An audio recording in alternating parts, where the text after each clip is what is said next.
Buenas noches, insomnes de la historia. El rincón donde la oscuridad reconforta, el insomnio se convierte en ritual, y la historia, la verdadera, la cruda, la incómoda, te arrulla como secreto al oído. ¿Desde dónde me escuchas esta noche? ¿Desde Chile? ¿Desde España? ¿Desde Argentina? ¿O quizás desde algún rincón anónimo donde la noche pesa distinto? Si al llegar sentiste algo muy tenue, quédate, no como obligación, sino como pacto de sangre ancestral. Ahora compartimos los susurros más oscuros del poder. Hoy nos adentraremos en palacios petrificados por la historia, entre balcones enmohecidos y tesorerías ocultas. Vamos a explorar a los reyes más perversos de la Edad Media, aquellos que mezclaron deseo con crueldad, poder con escándalo. Reyes cuyos nombres temblaron entre plegarias y cuchillos, cuyos tronos fueron altares de perversión. Te invitamos a mirar tras el espejo de sus gestas, a sentir el pulso fanático, regalado o intimidado bajo los bordados reales, a percibir la distancia exacta entre coronación y locura. Si al llegar aquí ya reconoces esa voz glacial que te roza sin anuncio, suscríbete, no por mérito, por lealtad al pasado que no debe dormir sin lengua. Y juntos, entremos a las cámaras donde la perversión se corona. Te despiertas con ojeras de insomne e intentas entender cómo terminaste escuchando esto. Una historia que no pediste, pero que ya te atrapó. Hoy te guío a través de los palacios más oscuros de la Edad Media, esos donde los monarcas más perversos no eran leyenda, eran carne, susurro, escándalo. No voy a contarte sobre batallas gloriosas ni fundación de imperios. Esto va de reyes que usaron su trono para algo más ácido que gobernar, para saciar humores carnales con fetiches que desafiaban cualquier decencia religiosa o estética de la época. Imagina el amanecer en un castillo gótico encaramado sobre rocas húmedas. Las ruedas del molino giran en la lejanía, y en los pasillos el olor a incienso se mezcla con aroma de sudor y piel prohibida. Ahí vive un monarca que no ve su corona como símbolo de poder, sino como invitación al desenfreno invisible. Se cuenta que en sus aposentos colocaba redes debajo de la cama. Quien no cedía a su voluntad era subido a esas redes y colgado algunos palmos sobre el suelo durante la noche. Perpetuo tormento y humillación. Ese fue Federico el Hidrófilo, tan obsesionado por el agua que ordenaba que sus cortesanas le trajeran baños helados en cuencos de mármol mientras él hacía recitar misas sobre el vapor. Y no era ritual de purificación, era provocación. Sexo gélido con música monástica como banda sonora. Esa falta de calor físico se transformaba en vicio emocional devorado por lo monstruoso. Pero también existieron reyes que transgredieron lo corporal sin siquiera sudar frío. Alfonso el Carnicero pasaba sus noches capturando doncellas y escribiendo sus nombres en látigo ensangrentado. Las marcaba como ganado. Luego ordenaba que las llamaran por el número tatuado en su piel como si fuera desafío público. Soy tu rey, soy tu condena. Esa carne marcada era espejo de cómo el poder masticaba la dignidad. En Iberia existió un rey que coleccionaba los vestidos íntimos de nobles y los exhibía en corredores antes de las ceremonias. Sus ropas son polvo de piel, ordenaba, las quemaba, y los nobles sabían que esas prendas quemadas eran su humillación pública, así como cenizas sobre nombre y orgullo. Olía a humareda de orgullo roto. En Francia, un soberano organizaba fiestas rojas, burdeles reales donde la nobleza entregaba favores a cambio de una copa de vino teñido de sangre animal. No era orgía lúbrica, era teatro de la dominación. Los invitados revolvían la copa, y al probar ese color oscuro y agrio, sabían que habían cruzado un punto sin retorno. Pero no todo era necrolujuria. Había reyes que veneraban el deseo no consumado. Enrique el Silencioso mandaba a sus amantes escribir su nombre con besos en su cuello, sin permitir el acto posterior.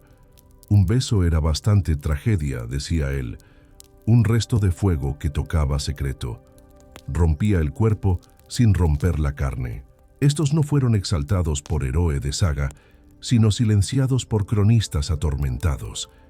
Porque nadie explica la perversión con delicadeza. Se escribe con retintín, con murmullo de linaje manchado, y aún así, la historia los recuerda. Porque cuando el trono se vuelve atracción sexual, deja de ser símbolo para encarnar tributación. Nosotros, frente al velador, sin corona, solo con voz, escuchamos sus sombras divertidas y peligrosas. Lomo injusto, saber que reyes perversos existieron para aparentar dominio sobre el mundo y terminar controlados por su propia perversión. Eso convierte la historia en espejo doloroso y nos pregunta si saberlo nos vuelve mejores o solo espectadores corrientes.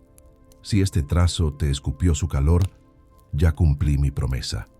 Esta es la Edad Media sin filtro noble, solo de generación que alimentó tronos. Y si te atreves, podemos seguir, aún conscientes, hacia la oscuridad del poder distorsionado, atrevidos y despiertos. La corte late como criatura devoradora, siempre hambrienta de escándalo. Si la cama fue altar de perversión para algunos reyes, la corte era templo que amplificaba sus caprichos. Y en este capítulo nos adentramos en esas salas de palacio donde los celos no eran sentimiento, eran orden estatal. Imagina un salón gótico con tapices pesados y velas negras. Esa era la corte de Enrique el Bastardo, rey imaginario cuyos doctores lo llamaban el deseado. Solo que lo deseaban, hasta el punto de entrar sin permiso al lecho real.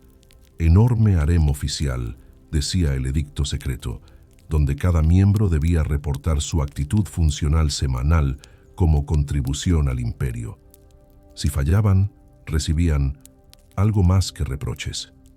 El sexo era deber tributario y el placer, amenaza encogida en su pecho. Y no estamos hablando de reinos remotos.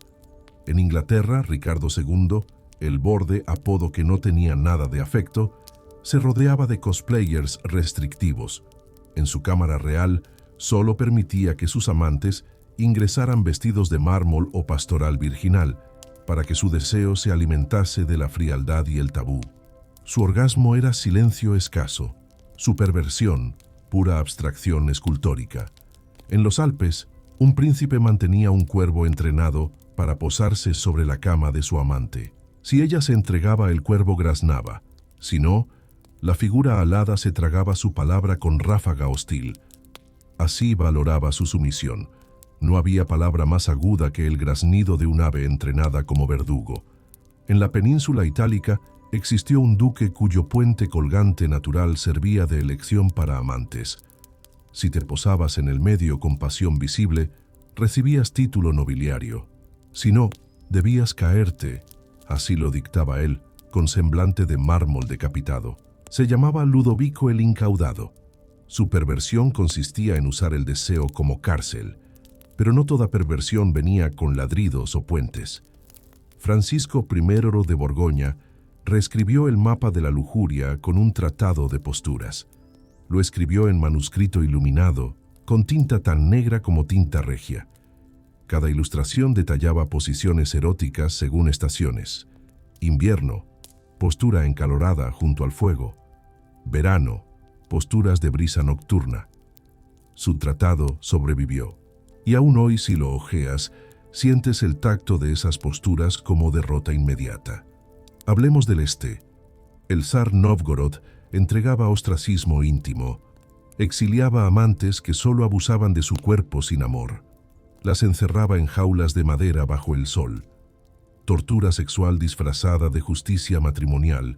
La perversión era tal que el sexo sin reciprocidad se pagaba con respiros bloqueados. Nadie hablaba de ello, porque ni el deseo ni el horror se nominaban en voz alta. Conocer estas historias revela el rincón más oscuro del poder. No eran perversiones casuales, ni actos sexuales aislados. Eran manifestaciones de fuerza. Mientras el pueblo rezaba por pan, ellos elevados sobre camas, mares de seda y mapas de bocas, dictaban una moralidad invertida. Y esa moralidad era escenario donde sangre, saliva y corrupción convergían.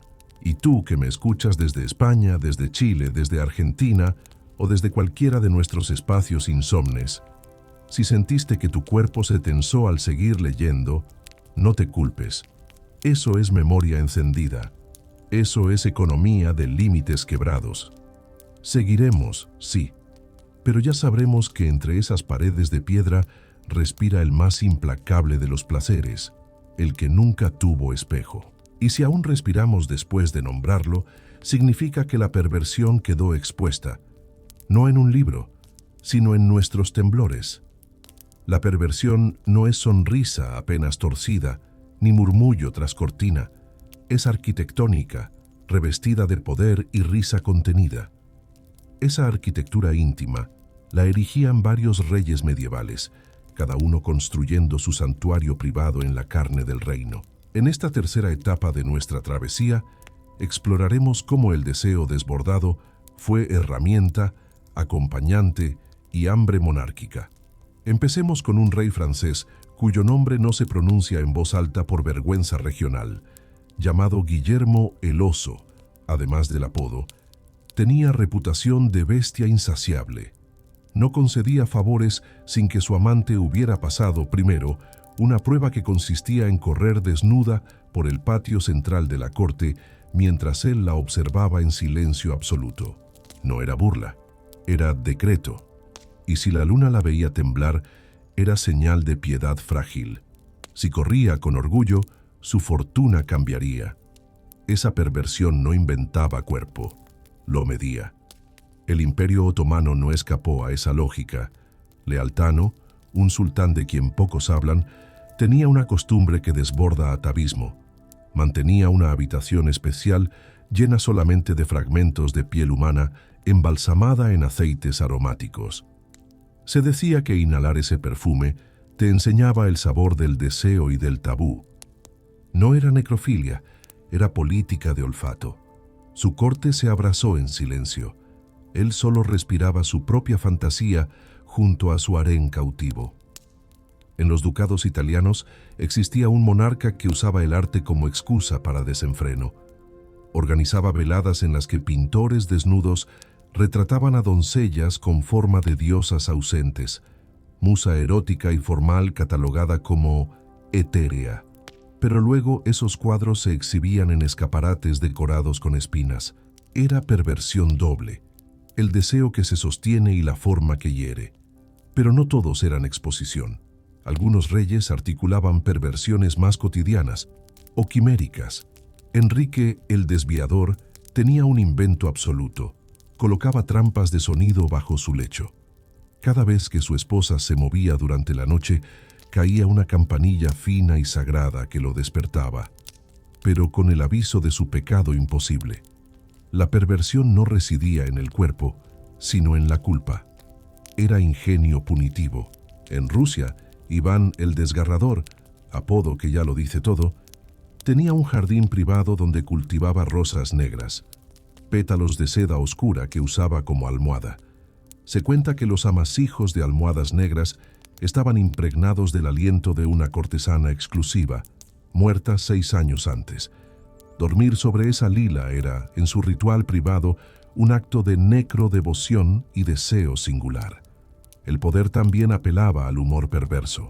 El rey Enrique el Beodo en Inglaterra ordenaba que sus bufones recrearan escenas eróticas frente al rey en cenas reales. No aceptaba que alguien se riera sin casarlos entre risas y humillación. El bufón que sonreía demasiado era despojado del disfraz y obligado a vagar desnudo por la corte durante una semana. Esa perversión se disfrazaba de honor, de disciplina lúdica. En la práctica, era óbice para desatar la risa, y eso, para el rey, era peligro. Detrás de cada perversión hay lógica de poder. Si un rey exigía amputaciones rituales, atropellos fisiológicos o sangres compartidas, no lo hacía por escándalo. Lo hacía por poder absoluto sobre el cuerpo de su corte. Esa carne le pertenece. Y si no la poseen ellos, morirán sabiendo que el deseo fue su imperio más secreto. Y tú, que estás ahí, escuchando en hora incierta, ya sabes que la perversión no está en futuro o en romancero. Está en piedra del castillo, en sombra del trono, en saliva que se negó a callar. Si tu espalda ahora tiembla por conocer esa historia, es porque el deseo no espera permiso. Y la historia que brota en hamletiano, espejo, te empuja a recordar tu pulsión, tu límite y tu humanidad intacta. ¿Te atreves a seguir? Porque cada rey perverso contaba un imperio devastado. Y nosotros, aquí, lo leemos sin cenefas, solo con carne despierta. El poder y el deseo no caminan solos, se entrelazan como hiedra en muros antiguos, atrapando todo a su paso, ensombreciendo cada gesto. Si hablamos de reyes perversos, debemos comprender que su perversión no era solo sexo ni fantasía, era declaración de identidad, arma política y vestidura emocional. En esta cuarta etapa, exploramos cómo el deseo real permeó pactos, traiciones, ansias de inmortalidad vestidas de escándalo. Imagínate un trono de mármol frío, tallado con formas aladas y rostros tranquilos, que contrasta con la pasión nocturna de quien lo ocupa. Este rey, llamémosle Albérico el Gótico, no reinaba desde palacio, sino desde lechos secretos. Su perversión más notable: exigía que sus vasallos escribieran versos eróticos basados en sueños que nunca tuvieron. Luego, en las ceremonias estatales, recitaba esos versos como pruebas de amor leal. Así controlaba la mente de quienes lo rodeaban. Si no querías escribir versos sensuales, demostraba serle infiel. Su perversión era mecanismo de dominación. En un reino escandinavo remoto, otro monarca, Olaf el Helado, regalaba cajas de hielo, lavadas en sangre, a todas las casas de la corte. No para refrescar, sino para recordarles que él era quien podía traer frío a su carne. La sangre refrigerada se convertía en saludo. Quien la recibía sabía que estaba pactando soberanía sexual con el monarca. Su perversión no era acto, era símbolo helado de su poder. En Castilla, un príncipe instauró la ceremonia de los cuellos mojados. Las damas debían llegar a la cámara real con el cuello humedecido, con cualquier sustancia, decía él, y quien llegara seco era desterrada de su mirada. No permitía que su deseo se crease sin humedad, sin contacto sutil. Su perversión era ascética, presencia líquida forzada. En tierra germana, el rey Bulfardo obligó a construir un laberinto subterráneo con espejos en cada pasillo. Allí llevaba a sus amantes, los encerraba solo con su propia imagen reflejada. Que te veas tantas veces como cara tuya, decretaba. Lo perverso era doble: el reflejo perpetuo de uno mismo, ego invasivo, y la noción de que él también vivía atrapado en ese espejo de deseo. El poder no olvida. Incluso cuando desapareces, deja huella. Considera a Isabel la Lamentable, reina que llevaba un amuleto relleno de lágrimas fingidas de otras mujeres. Las recogía en frasco y las ofrecía como bálsamo a su amante favorito. El ritual de recibir sus lágrimas decía más que besar: soy dueña de tus penas y tu gratitud es mi perversión favorita. Reír de ello distraería tu compasión. Ese ejercicio es perversión simbólica, drenaje emocional forzado. En Oriente existió un monarca que legalizó los susurros nocturnos. Ordenaba que sus cortesanos debían confesar cada deseo secreto antes de dormir, y él los escuchaba en una caja forrada de seda. Si el deseo era aceptable, el susurro se sellaba con beso real. Si no, el deseo era revelado públicamente. Su perversión no era libertina, era juicio amén del éxtasis, ingenio perverso de control emocional. La traición también era tejido del deseo. El rey Ricardo el Rasurado, llamado así porque solía afeitar a quienes cometían traición mientras pasaban sus cuerpos desnudos ante el estrado, era escarnio sexual y humillación gráfica. Su perversión se volvía memoria. Si cruzabas sus umbrales sin nombre decente, saldrías marcado por vergüenza. El trono ridiculizaba tu carne. Y mientras tanto, en las criptas del reino enterraban vivos, literalmente, a quienes fallaban en proteger la honra real. Pero antes, les eran mostradas imágenes obscenas pintadas en murales funerarios. Así, la perversión se convierte en última imagen, huella que en vez de muerte genera horror. Es despedida perversa, y tú, insomne que no te puedes soltar del auricular, ya sabes esto. La perversión monárquica no era locura al margen, era tributo al miedo y al control. Era reina que chantajea con sexo y sangre, rey que impone su morbidez en decretos. La perversión era la corte en sí misma. Si tu voz ahora está entrecortada por el peso de lo apenas insinuado, no te juzgo. Estás vivo después de haber visto el filo del poder sin contención. Eso ya es existencia. La historia medieval suele perfumarse con incienso y solemnidad, como si cada rey fuese una figura de mármol bendecido por la voluntad divina.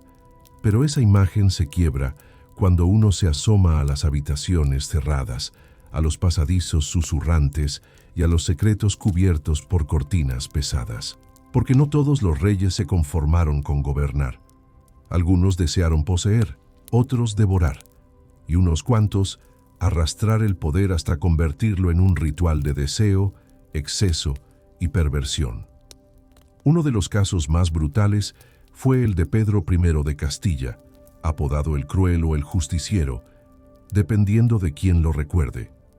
Reinó con mano de hierro desde 1350 hasta 1369, y su corte era un juego de espejos donde la sangre, el sexo y la venganza se entrelazaban. Pedro no era simplemente un amante impulsivo, sino un hombre que usaba el lecho como tribunal. Se dice que hacía llamar a mujeres jóvenes de la nobleza para que compensaran errores políticos de sus padres. Algunas no volvían a hablar. Otras desaparecían. Entre rumores se contaban historias de habitaciones escondidas en el alcázar, donde los muros eran testigos de gritos apagados. Más al norte, en Hungría, vivía Vladislao II, un monarca que, si bien no tenía el aura sangrienta de su vecino rumano Vlad el Empalador, mantenía una corte de excesos obscenos. Las fiestas de Vladislao eran conocidas por su duración y su decadencia. Se traían músicos, prostitutas y a veces incluso monjes para bendecir el acto divino del placer humano. Las paredes de su castillo estaban decoradas con escenas eróticas inspiradas en la mitología grecorromana, y los juegos de rol eran habituales entre los cortesanos. Vladislao no gobernaba. Representaba un teatro erótico donde cada noche podía ser la última, si el deseo no era satisfecho. En el mundo árabe andalusí, algunos emires y califas también tejieron sus nombres con hilos de lujuria. Al-Hakam II, califa de Córdoba, era amante de los libros, de la filosofía y de los jóvenes efebos. Su harén masculino era más famoso que el femenino, y entre los muros de Medina a Sahara se susurraban poemas escritos en la piel de sus amantes. A diferencia de los monarcas cristianos, en Al-Ándalus se celebraba, en ciertos círculos, la belleza de los cuerpos sin culpa cristiana. Pero incluso allí, el poder podía volverse posesivo. Al-Hakam mandaba hacer retratos eróticos de sus favoritos y no toleraba que fueran vistos por otros. Eran suyos, hasta la muerte. Otro nombre que emerge entre los susurros es el de Enrique IV de Castilla, apodado el Impotente por sus enemigos. Pero esa impotencia era una construcción política.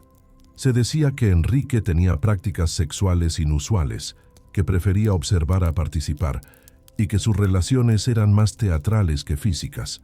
Se hablaba de muñecos, disfraces, escenografías completas dentro del alcázar. Algunos testigos hablaban de rituales donde él mismo se disfrazaba de mujer para ser servido por doncellas o escuderos.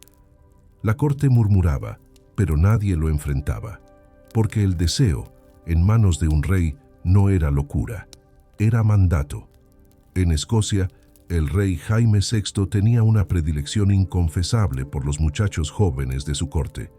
Sus cartas a Esme Stewart, conde de Lennox, son de una intensidad emocional y carnal que muchos historiadores no han querido traducir literalmente. Pero no eran simples palabras, eran confesiones. Jaime le decía que su cuerpo ardía cuando Esmé se alejaba y que sus pensamientos se deshacían en las noches sin su aroma. No se trataba solo de una relación homosexual en tiempos de represión. Era amor obsesivo con poder absoluto. Esmé fue alejado de la corte. Jaime entró en crisis. El país temblaba por culpa de un deseo que no podía ser coronado. Más allá del mar, en las cortes musulmanas del Magreb, algunos sultanes eran famosos por su pasión casi mística. El sultán Mulay Ismail de Marruecos, por ejemplo, tuvo más de 500 esposas y alrededor de 800 hijos, pero su perversión no residía solo en la cantidad. Mulay ordenaba que los cuerpos de las mujeres fueran perfumados con aceites raros traídos de la India antes de cada encuentro. Mandaba fabricar instrumentos de placer de marfil y bronce que eran guardados como reliquias. Y si alguna mujer desobedecía o rechazaba su toque, era castigada con una ceremonia pública de humillación. El deseo, en su caso, era ley escrita con piel ajena. Cada uno de estos reyes muestra que la lujuria no era un desliz, sino una herramienta de poder. El sexo no se vivía como disfrute íntimo, sino como una extensión de la corona. Quien poseía, mandaba. Quien era poseído, obedecía. Las alcobas eran trincheras políticas, las camas, tronos alternativos, y los placeres, armas más filosas que la espada. Pero no todo era oscuridad. Algunos reyes también usaron su erotismo como forma de arte. Francisco I de Francia encargaba pinturas de escenas mitológicas que representaban sus fantasías personales. Su biblioteca privada tenía volúmenes eróticos con anotaciones al margen. En Venecia, los dukes patrocinaban bailes nocturnos donde el deseo se mezclaba con máscaras y poesía. Y en ciertos casos, el placer se vivía como fuga de la guerra, del protocolo, del peso insoportable del trono. Sin embargo, hay que recordar que la mayoría de estas perversiones no eran compartidas por amor, sino por poder. Muchos cuerpos fueron entregados por miedo, por conveniencia o por mandato. El consentimiento era un lujo raro y las consecuencias eternas, porque la historia no olvida. Puede callar un tiempo, puede susurrar en bibliotecas polvorientas, pero nunca se silencia del todo. Cada testimonio recuperado, cada carta escondida, cada poema censurado, es una llama que nos permite mirar, aunque sea un instante, la verdad que se ocultaba tras las cortinas de terciopelo. Y tú, que sigues aquí, escuchando con la piel en silencio, sabes que estas historias no son solo escándalo, son espejo, porque el poder, cuando se mezcla con deseo, revela no lo que queremos, sino lo que tememos ser. Imagina que el poder no solo se enciende con decreto y espada, sino con el soplo de una fantasía perversa que atraviesa la piel y se pega al alma. Esta sexta parte te lleva directo a los bordes más extremos del deseo regio, donde el trono deja de ser símbolo de justicia para devenir instrumento de humillación, lujuria y teatralidad nocturna. Consideremos primero a Enrique III de Francia. Aunque no conocido principalmente por su desenfreno sexual, sí lo fue por su insólita fijación por la apariencia de la corte. Se dice que celebraba banquetes nocturnos en los que los nobles debían vestir como mujeres, peinarse como sus amantes reales e interpretar canciones de cortejo. Quien no cumplía quedaba marcado con un sello rojo en la frente. Esa perversión no era solo provocación, era eliminación de la etiqueta, humillación pública y reforma del placer por decreto. Pasemos al Eurpoa central, al Sacro Imperio. Federico II fue uno de los reyes intelectuales más fascinantes, mencionado como Stupor Mundi o Maravilla del Mundo, pero también se rumoreaba acerca de sus costumbres privadas. Algunos cronistas papales lo acusaban de desacato religioso, de tosquedad moral, pero es especialmente cruel imaginar a este rey polímata organizando rituales donde estudiantes universitarios y cortesanos hacían apuestas por alcanzar el favor real, presentándose con recitaciones eróticas disfrazadas de retórica filosófica. Esa perversión era poder disfrazado de arte. En el norte, el rey noruego, Harald el Viejo, guardaba su perversión en las sombras. Reunía en una sala secreta a mujeres y hombres, elegidos nuestros, y los dejaba dialogar durante horas sobre sus fantasías, mientras él escuchaba detrás de una mampara. Luego elegía a aquellos cuyo discurso le conmovía más. Su perversión no era sexual, era dramatismo elevado, teórico y oscuro. Al sur, en Castilla, Pedro I el Cruel continuaba acumulando historias. Se decía que hacía firmar contratos privados a mujeres de la nobleza, comprometiéndolas a favores que él no explicaba. Eran silencios eróticos entre cláusulas comprensibles solo para su literatura erótica personal, una perversión cada vez más codificada. Y esas cláusulas secretas sobrevivían. Eran documentos legales firmados por damas rurales, ejércitos enteros de amantes bajo interrogación y letra. En las cortes islámicas de Granada, el rey Muhammad V se decía que escribía versos de amor en el suelo del patio real antes de las visiones públicas del harén. Se supone que las concubinas debían caminar sobre esas líneas para completarlas. La perversión se volvía geometría de deseo y de sumisión. Cada paso en el patio era parte del poema escrito por la reina madre o por el rey mismo. Mientras tanto, en la Italia renacentista pero con espíritu medieval tardío, los marqueses de Ferrara organizaban veladas rojas, donde escultores y poetas competían por crear la pieza o el verso más erótico sobre las paredes del salón. El rey o marqués elegía al ganador, y esa era la pareja que se quedaba en la alcoba real esa noche. Esa perversión era sabiduría del cuerpo con pinceladas de muerte simbólica. Y en la península de los Balcanes, un príncipe llamado Vukašin instauró lo que hoy llamaríamos competencias de deseo. En una noche concreta, reunía a nobleza masculina y femenina para hablar de fantasías prohibidas. El relato más erótico determinaba el favor regio. La perversión era palabra, producto verbal de conquista. Cada uno de estos episodios no es mera crueldad sin sentido. Es orden emocional, sexual, bajo mando absoluto. El trono devino púlpito de placer coronado. La perversión pasó de secreto a moneda de cambio. Y el público que veía, aunque no participara, era cómplice pasivo. Tú, que me escuchas, quizá desde España, Chile, Argentina, o donde el aire te acompaña esta noche, ya sientes ese hormigueo en tu nuca. Es conocimiento de que el deseo no fue siempre delicado. A veces fue devastador. Y si tu cuerpo ahora respira diferente, es porque el poder que piensa sabía que tú estarías escuchando. Seguimos al siguiente capítulo, más profundo y oscuro. Estoy listo si tú también lo estás. La perversión real no descansa. Incluso cuando crees haber visto el fondo, emerge una nueva grieta. Esta séptima parte no solo te lleva a los escabrosos rituales sexocráticos de poder, sino al paisaje emocional del monarca devorado por su propio deseo. Esta es la mirada pulsante detrás de los muros del palacio, donde el poder se desnuda no con temor, sino con descaro.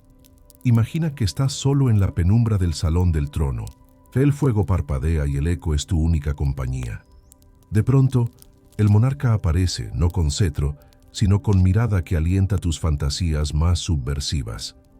Esa fue la estrategia secreta de Vladislav, rey de Bohemia, no porque saliera desnudo, sino porque sus invitados se acostumbren a su presencia sin censura.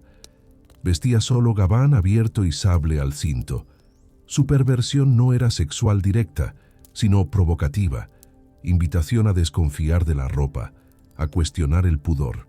Ahora piensa en Sancho IV de Navarra, rey cuyo deseo lo empujaba a exigir seducción no solo de doncellas nobles, sino de sus confidentes, sus ojos, sus voces. Sancho marcaba la corte con detalles indecentes. Cojines de terciopelo bordados con nombres de cortesanas, ubicados en lugares estratégicos. Los invitados sabían que sentarse sobre esos cojines era aceptar que su nombre se uniera a la textura de la perversión regia.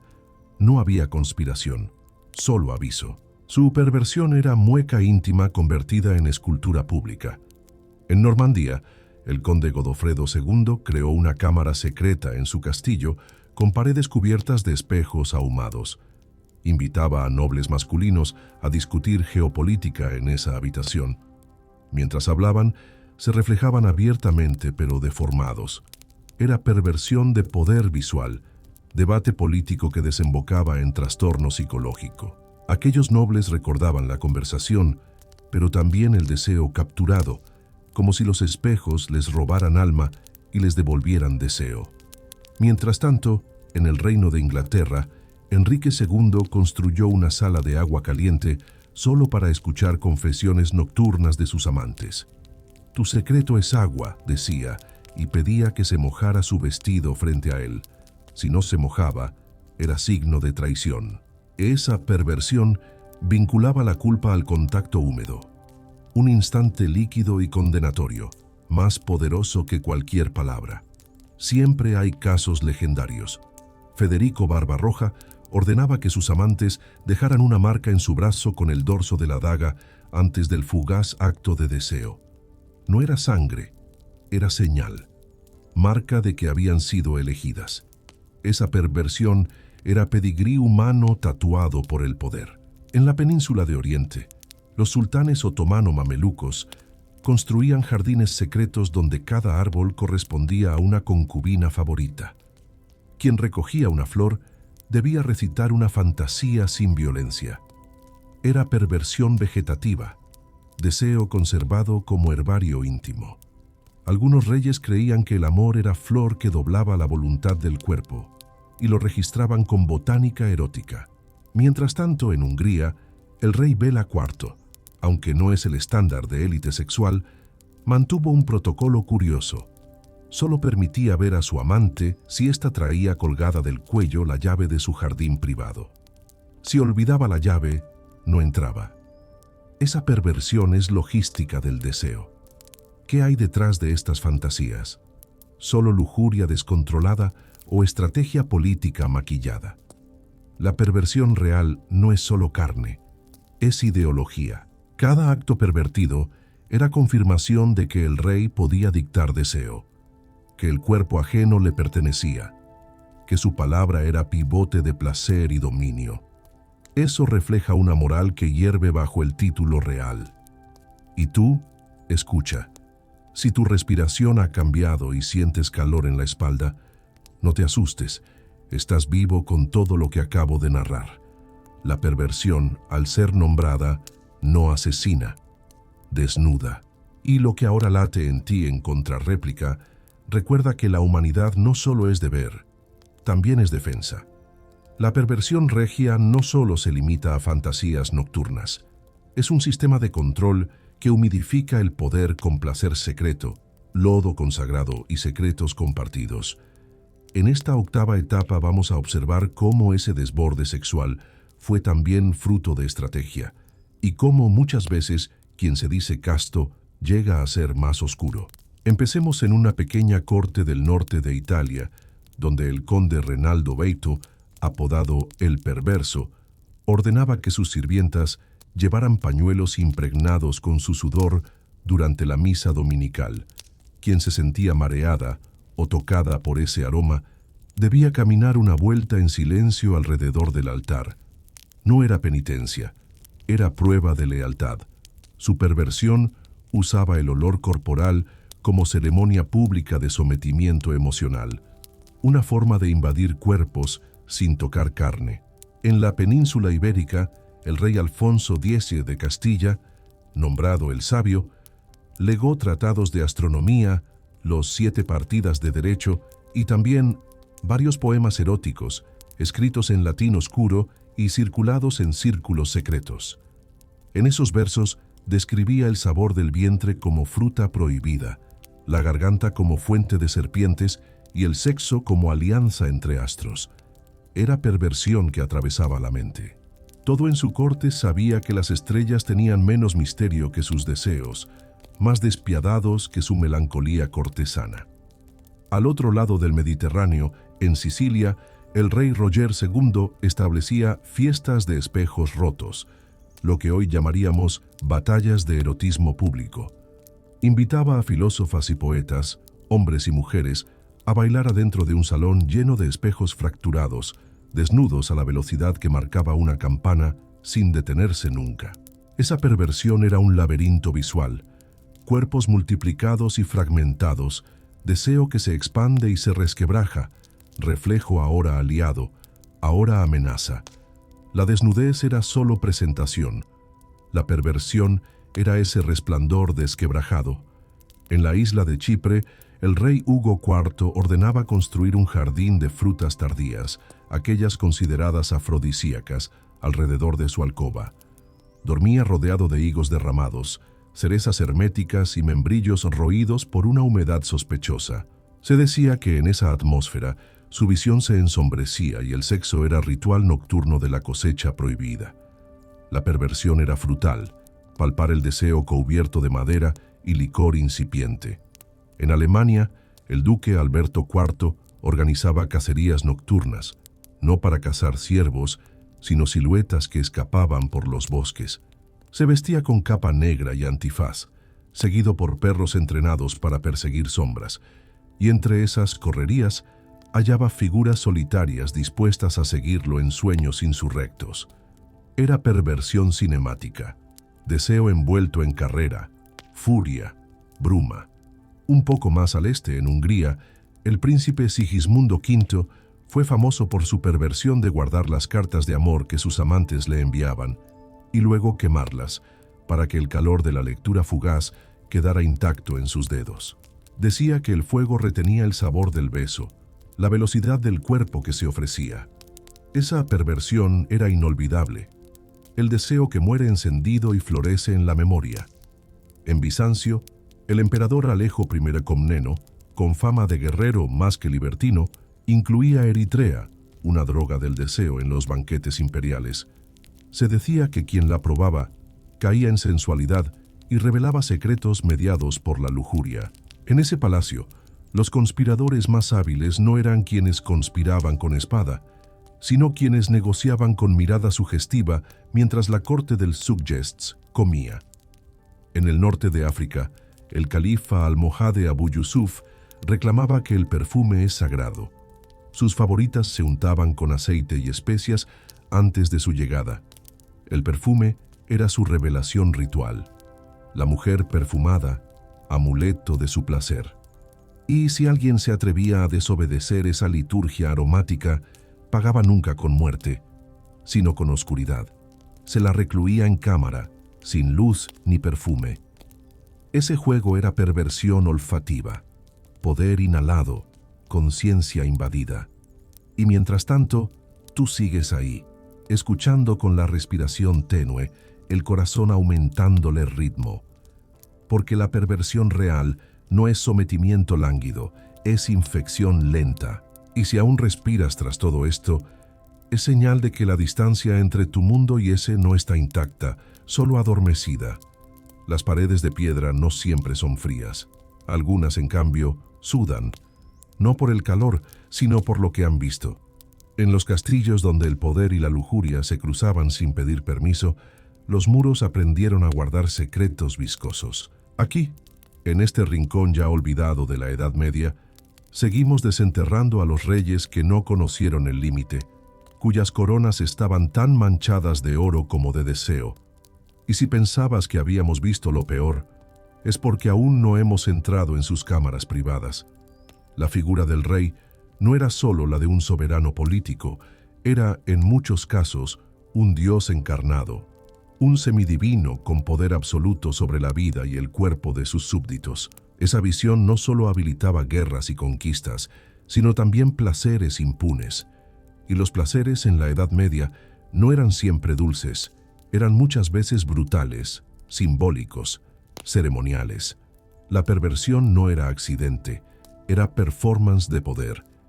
Imagina a Carlos II de Navarra, apodado el Malo no por su estrategia militar, sino por sus excesos grotescos. Su corte estaba plagada de rumores sobre orgías rituales, donde las cortesanas eran obligadas a representaciones teatrales desnudas, mezclando símbolos cristianos con gestos obscenos. Algunos cronistas afirman que hacía grabar escenas sexuales en tapices privados, no para el goce personal, sino como humillación visual. Cada mujer retratada era una conquista forzada, un trofeo. El arte, aquí, no era contemplación, era castigo. En otros reinos, como en el corazón del Sacro Imperio Romano Germánico, la reputación de algunos príncipes giraba alrededor de sus colecciones de lo prohibido. Enrique el Pajarero, conocido por su obsesión con la cetrería, escondía otra pasión: esclavas sexuales provenientes de tierras conquistadas. Muchas eran exhibidas en banquetes privados, no como personas, sino como manjares vivos. Se cuenta que, durante una cena celebrada tras un tratado, mandó traer a una joven húngara envuelta en hojas de parra. Su sola presencia bastó para cerrar negocios. El erotismo era moneda diplomática. Y si viajamos al este, encontramos a Esteban III de Moldavia, apodado el Grande por sus campañas militares, pero más temido por sus gustos en el dormitorio. Se decía que tenía una sala secreta forrada de espejos donde obligaba a sus amantes a contemplarse mientras eran humilladas. Su crueldad era descrita por sus enemigos como sadismo místico. Les leía pasajes religiosos mientras las sometía a castigos sexuales. Era una confusión de lo sacro y lo carnal que ningún confesor podía limpiar del todo. Los monasterios, a menudo idealizados como recintos de castidad y devoción, tampoco escapaban. En tiempos de poder papal absoluto, algunos abades vivían como reyes sin corona. El caso de Rinaldo de Montecassino, abad benedictino, revela cómo se usaban los votos de silencio para ocultar abusos. Se han hallado manuscritos donde monjes describen noches del espíritu, eufemismo para encuentros donde novicios eran seleccionados por su belleza y obligados a purificarse con el abad. La perversión era bautizada como rito. Y no olvidemos a los reyes que usaban la religión como excusa para su lujuria. Jaime II de Aragón, por ejemplo, se decía ungido por Dios para conocer el cuerpo humano en todos sus misterios. Con ese discurso justificaba experimentos sexuales con vírgenes capturadas en conflictos locales. Mandaba preparar habitaciones con aromas, espejos y música, intentando recrear un paraíso sensorial donde él era Dios y ellas, ofrendas. Su diario personal, fragmentado, revela frases que hielan: la carne debe doblegarse para liberar su alma. Nada más perverso que la redención bajo violación. Mientras tanto, en tierras nórdicas, el rey Eric de Dinamarca organizaba lo que llamaba juicios del placer. Mujeres del pueblo eran invitadas al castillo con falsas promesas de empleo o ayuda económica. Allí eran vestidas con túnicas transparentes y obligadas a caminar frente a nobles que las evaluaban como si fueran ganado. Aquellas que agradaban eran marcadas con anillos dorados. Se decía que tras esas sesiones nadie salía ilesa. Algunas quedaban embarazadas, otras rotas. Todo bajo el silencio de la nieve. El simbolismo sexual también jugaba su parte.